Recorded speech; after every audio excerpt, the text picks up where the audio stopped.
안녕하십니까. 부동산을 잘하는 아빠 부자라빠입니다. 지난 시간에는 임대소득세의 과세 및 계산에 대해서 말씀을 드렸었습니다. 그런데 세상에 공짜는 없다고 일정 부분의 소득을 발생시키기 위해서는 이를 위한 경비가 소요되게 됩니다.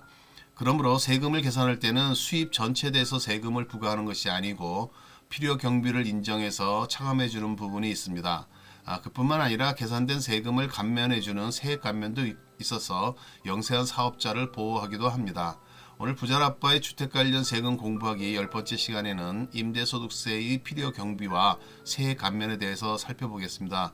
다소 어렵고 복잡하기는 하지만 다 돈과 연결되는 것이므로 천천히 함께 공부를 해보았으면 좋겠습니다. 모든 사업자들은 수익과 지출에 대하여 객관적으로 파악할 수 있도록 그 내용을 장부에 기록 관리하면서 관련 증명서류를 보관해야 합니다. 이렇게 장부에 기장하여 정리된 근거에 의해서 필요 경비를 인정해 주게 되는 것이 기본입니다. 그렇다고 해서 장부에 기장된 것을 모두 경비로 인정해 주지는 않고 일반적으로 용인되는 통상적인 부분을 인정해 주게 됩니다. 주택 임대업에서 필요 경비로 인정을 해주는 경우는 첫째가 임대용 주택에 대한 비용으로 해당 임대용 주택의 현상 유지를 위한 수선비, 관리비, 유지비, 그 다음에 임대용 주택에 대한 임차료 및 손해보험료이고, 둘째는 사업과 관련이 있는 제세공과금, 셋째는 총수익 금액을 얻기 위하여 직접 사용된 부채에 대한 지급이자, 넷째는 임대용 주택의 감가상각비 등을 들 수 있습니다. 그런데 모든 사업자가 장부 기재를 제대로 하는 것이 아닙니다.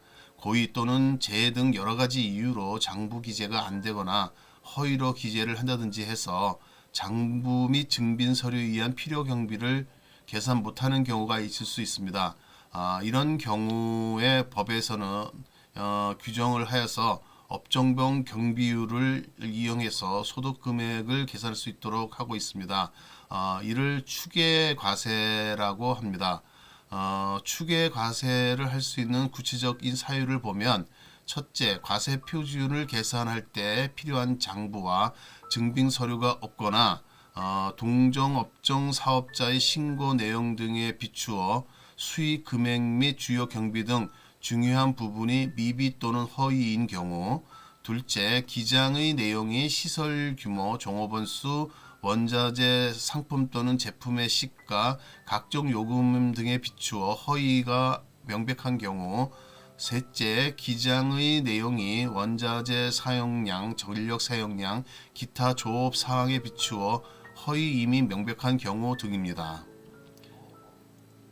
추계과세 시 이용하는 경비율은 두 가지로 분류가 되는데, 주요 경비를 증빙에 의하여 필요 경비를 인정하고, 기타 경비는 경비율에 의하여 필요 경비를 인정하는 기준 경비율과 필요 경비 전부를 경비율에 의해 인정하는 단순 경비율이 있습니다.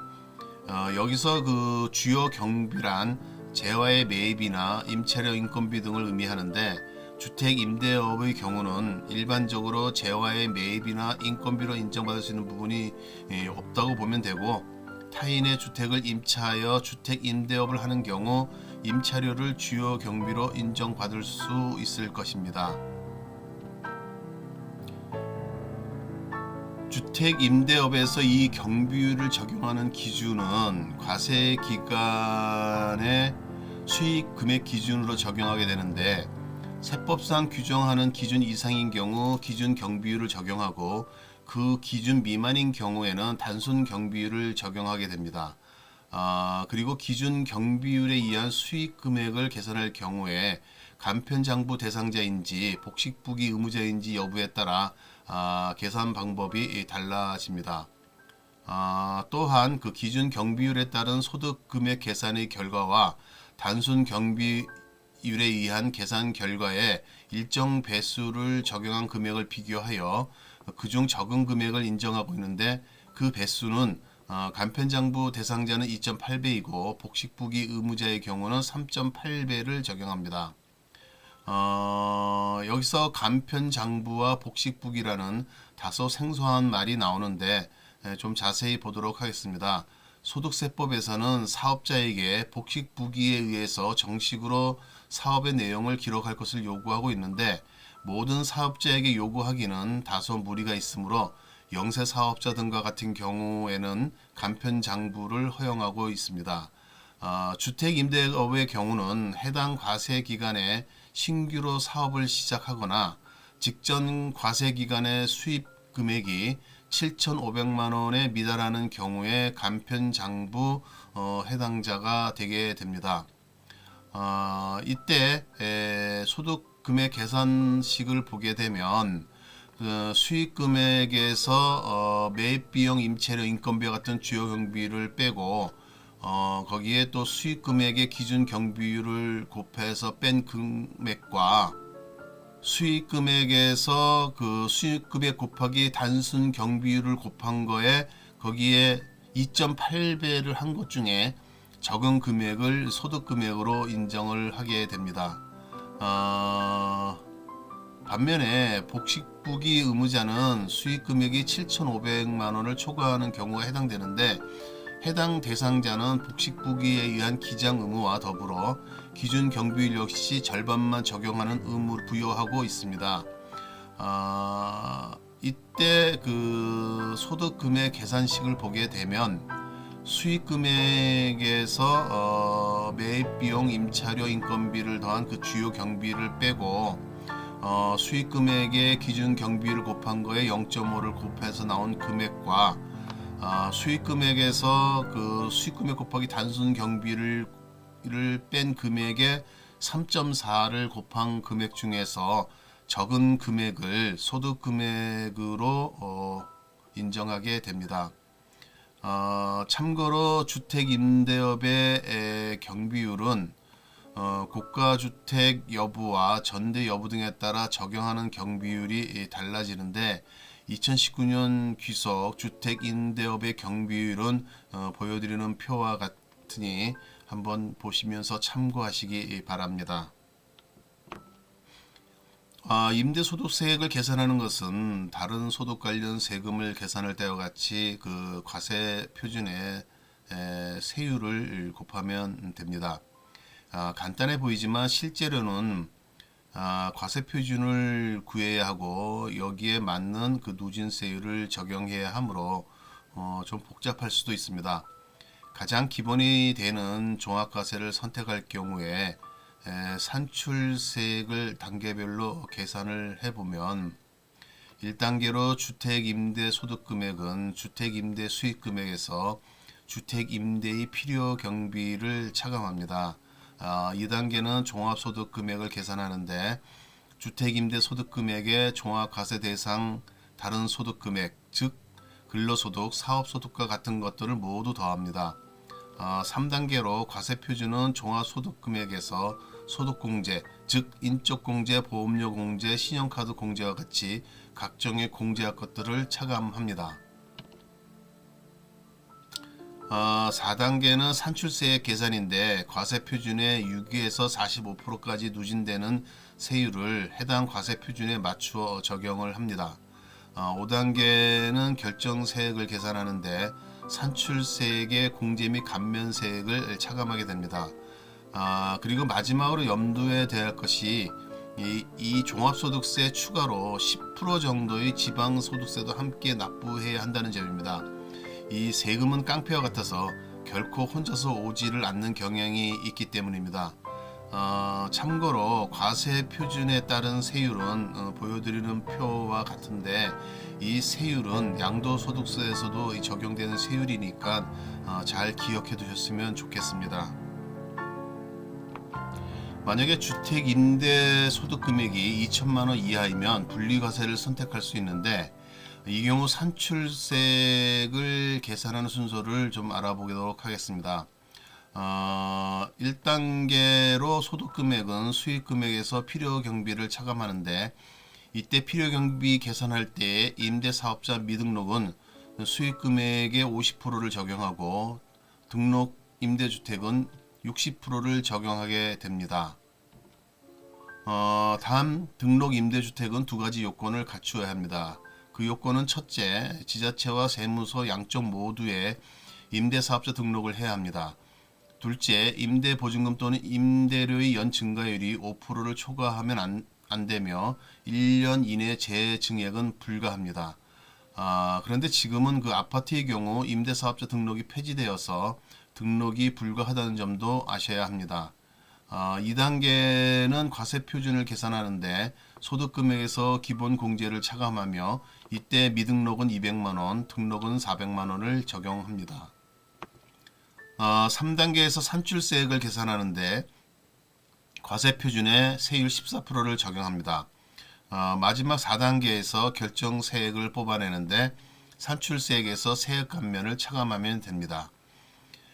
여기서 유의할 점은 분리과세는 종합과세와는 달리 연말정산시 적용하는 의료비 공제, 교육비 공제 등을 적용할 수 없고 오로지 소형주택 임대사업자 감면만을 적용할 수 있다는 것입니다.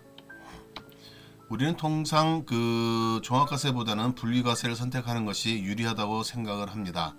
하지만 단순히 그렇게만 생각해서는 곤란합니다.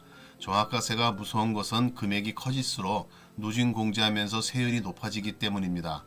만약에 다른 수입이 하나도 없고 임대소득만 월 해서 100만원 미만으로 1200만원 미만이거나 다른 소득이 있어도 합산한 금액이 1200만원 이하라면 적용되는 세율이 6%입니다. 분리과세 14%보다 세율상으로 8%가 더 유리합니다. 그런데 이런 경우가 의외로 많습니다. 만약 부부가 각각 1주택씩 소유하고 남편 소유 주택에 거주하면서 아내의 주택은 임대하였는데 아내는 다른 소득이 전혀 없다고 가정을 합니다. 이때는 일단 1세대 2주택이므로 임대소득세가 과세됩니다. 그런데 소득세는 개인별로 과세를 하므로 아내의 월 임대소득이 1200만원 이하라면 종합과세를 선택하는 것이 유리하게 됩니다. 국세청 홈택스에서 종합소득세 신고할 때 일단 2천만원 이하의 임대소득은 분리과세 형식으로 먼저 올라오게 되는데 그냥 일괄적으로 되어 있는 것이니 무조건 클릭해서 적용하지 말고 종합과세 시 금액도 함께 파악해 보아서 유리한 쪽을 선택하는 것이 바람직합니다. 국민의 주거생활 안정과 영세 임대주택 사업자에 대한 세금 부담을 경감시키기 위해서 세법에서는 일정한 요건을 충족하는 소형주택 임대 사업자에 대해서는 세액 감면을 해주고 있습니다.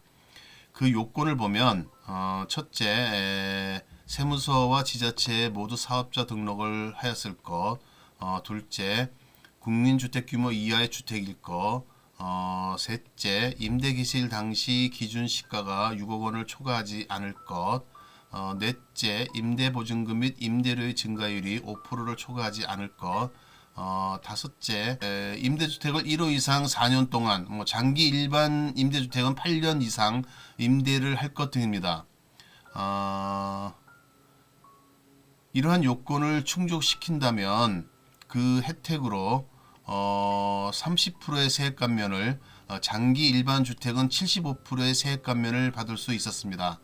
하지만 2020년 8월 18일 대책으로 4년짜리는 폐지되었고 장기는 10년으로 변경되었으며 아파트는 등록 자체가 안되게 강화되었음을 아셔야 합니다. 그리고 2021년 귀속분부터는 감면율이 20%, 장기는 50%로 축소되는 것도 아셔야 합니다. 정부에서 임대주택 사업자로 등록하라고 혜택을 줄 때는 언제고 부동산이 급등한다고 규제를 마구마구 만들어버리니 정부를 신뢰하기 어렵게 만드는 것 같습니다. 또한 감면을 받은 후에 의무 임대 기간을 채우지 못하는 경우가 발생할 수 있는데 이때는 감면받은 세액과 이자 상당의 가산액을 납부해야 합니다.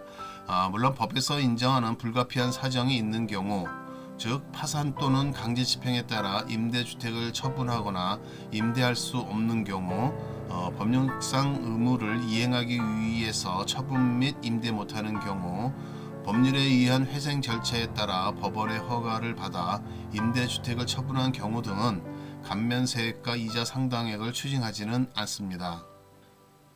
33년 6개월의 직장 생활을 마치고 퇴임한 저의 입장에서는 사실 임대 사업에 대한 관심이 많습니다.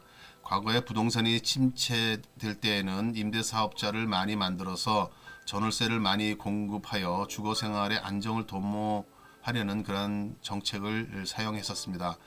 그래서 임대 사업자에게 정말 많은 혜택을 주었었습니다. 그런데 부동산 가격이 폭등하다 보니 그 책임의 일부를 임대 사업자에게 전가하고 있으며 이에 따라 주어진 혜택을 회수하고 임대사업자 자체를 줄이려고 시도하고 있습니다.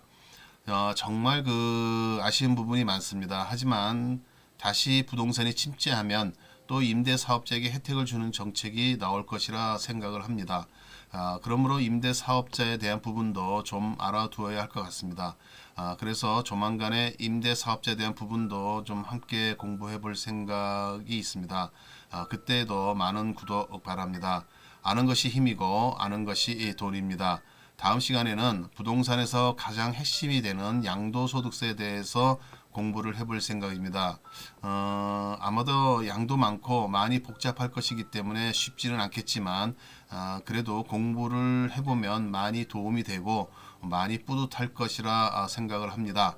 다음 시간에도 계속 관심 가지시고 구독해 주시기 바랍니다.